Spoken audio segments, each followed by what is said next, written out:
Seringkali kita kesulitan ketika hendak parkir di tempat yang ramai pengunjung seperti rumah sakit, karena jalan dipenuhi oleh kendaraan sehingga sulit untuk menemukan slot parkir yang kosong.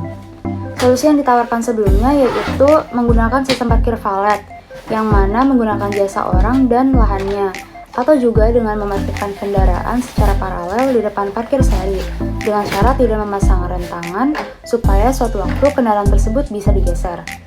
Namun, solusi tersebut masih belum berhasil menjawab persoalan ini. Padahal, pengelolaan sistem parkir yang baik akan memberikan kenyamanan dan nilai tambahan terhadap pelayanan gedung, khususnya rumah sakit yang memiliki tingkat urgensi pengunjung yang cukup tinggi. Nah, selanjutnya Vivi yang berbicara.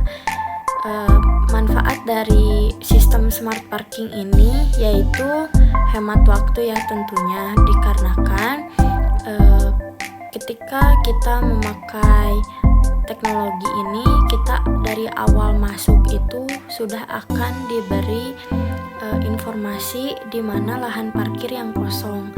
Jadi kita itu udah nggak usah muter-muter lahan parkir untuk mencari lahan parkir yang kosong, karena dari awal itu kita sudah ditentukan akan parkir di mana gitu ya.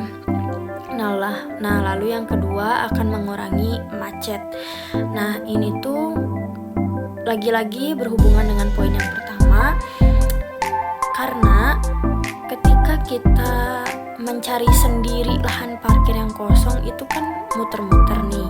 Nah, itu tuh akan membuat kemacetan ya, karena satu mobil itu memutar di satu tempat gitu ya. Jadi si efisiensi penggunaan lahan parkir ini kurang. Nah, sedangkan ketika kita memakai sistem smart parking ini, karena kebanyakannya dari mobil pertama, misalkan mobil pertama sampai mobil ke-10 itu sudah tiap masuk itu sudah tahu dia akan parkir di mana, maka ya tidak akan menjadi rantai gitu ketika memasuki lahan parkir. Jadi sudah ada tempatnya masing-masing lah kasarnya ya, seperti itu.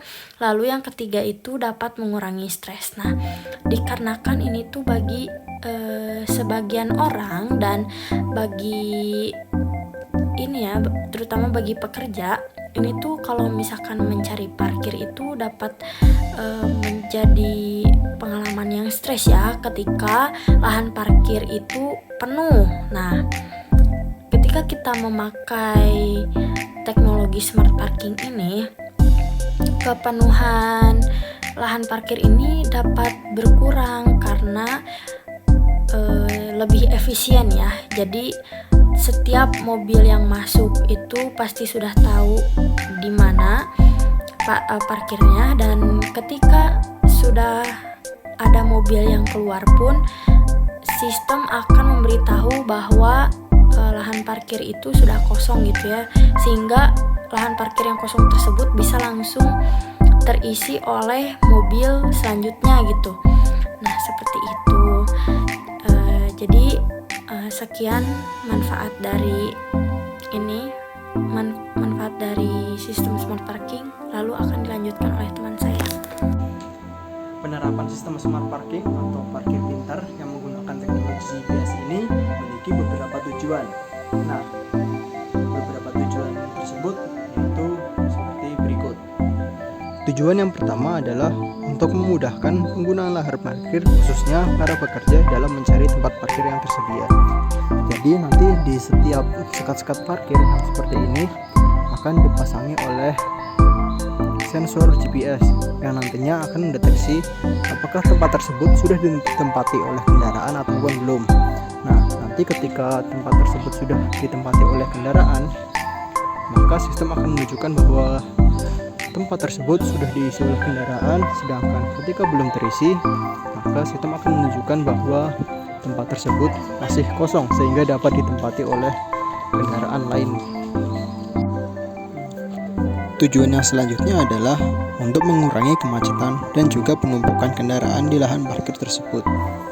Dengan adanya sistem ini, kemacetan yang terjadi serta penumpukan kendaraan yang ada di lahan parkir akan terurai dengan lebih mudah, dan juga lebih cepat.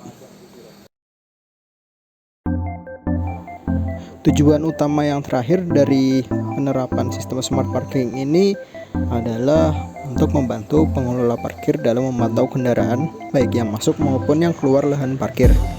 Jadi nanti penggunaan lahan parkirnya itu akan menjadi lebih optimal dan juga efisiensi yang terjadi itu akan menjadi lebih meningkat.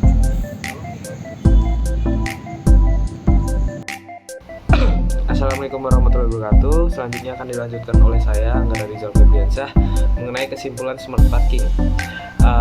Dari penjabaran gagasan yang telah dijelaskan di atas, kita dapat menyimpulkan beberapa poin kesimpulan. Di antaranya ada efisiensi parkir. Yang dimaksud dengan efisiensi parkir, sistem smart parking akan membantu meningkatkan efisiensi penggunaan ruang parkir. Hal ini akan mengurangi waktu yang diperlukan lebih sedikit dan efektif. Selanjutnya ada pengurangan dampak lingkungan. Dengan mengurangi waktu pengendara yang tidak produktif untuk mencari tempat parkir, sistem smart parking dapat membantu mengurangi emisi gas buang khususnya ya, dan polusi udara. Dan poin selanjutnya adalah kemudahan akses informasi. Dengan menggunakan sistem smart parking ini akan memberikan pengguna akses mudah ke informasi tentang lokasi, ketersediaan, dan biaya tempat parkir. Dan selanjutnya adalah penggunaan teknologi. Sistem smart parking ini sudah menggunakan teknologi terbaru, khususnya yaitu sensor parkir, aplikasi seluler, dan sistem pemrosesan data untuk mengolah informasi parkir. Hal ini dapat mencerminkan tren terkini dalam pemanfaatan teknologi untuk mengatasi masalah perkotaan. Dengan demikian, implementasi sistem smart parking akan membawa manfaat bagi seluruh masyarakat, pemerintah, dan lingkungan. Dalam rangka mencapai tujuan ini, perlu dilakukan kerjasama dengan berbagai pihak terkait, termasuk pemerintah daerah, pemilik lahan parkir, dan penyedia teknologi. Semoga dengan adanya proposal ini dapat menjadi landasan untuk mengembangkan sistem smart parking yang efisien dan berkelanjutan di lingkungan kota kami, khususnya kota Indonesia ya. Terima kasih.